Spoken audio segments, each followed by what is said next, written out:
নতুন একটি সকাল এবং নতুন কিছু শুরু করার সময়। চলুন শুরু করি আজকের দিনের যাত্রা। সকালের শুরুটাই হোক একটু গোছানোভাবে। পরিষ্কার বিছানাই তো দেয় ভালো মনের একটা অনুভূতি।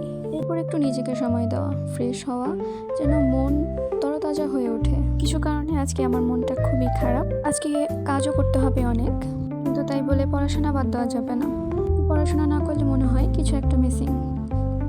আমি আবার টানা অনেকক্ষণ ধরে পড়তে পারি না। আমার একটু সময় পড়া এবং একটু সময় ব্রেকের প্রয়োজন হয়। তো ছোটোবেলা থেকেই হয়ে আসছে। তো এবার পড়া থেকে একটু ব্রেক নিয়ে চা বানানো যায়। চায়ের পর চা মানে একটা ছোট্ট হ্যাপি ব্রেক। আর নিজের হাতে চা বানানো হলে মজাটা তো ডাবল। গাছগুলো আমার গোপন বন্ধু। ওদের সাথে কথা বলি, পানি দিই, মাঝে মাঝে গানও গাই। যদিও গাছেরা হাসে না, কিন্তু পাতাগুলো দুলে দুলে অ্যাপ্রুভাল দেয়। এতেই আমার মন খুশি, আর ওরাও খুশি। আর এটিই ছিল আমার দিনের কয়েকটি মুহূর্ত। যদি ভালো লেগে থাকে তাহলে দেখা হবে পরের ব্লগে। বাই।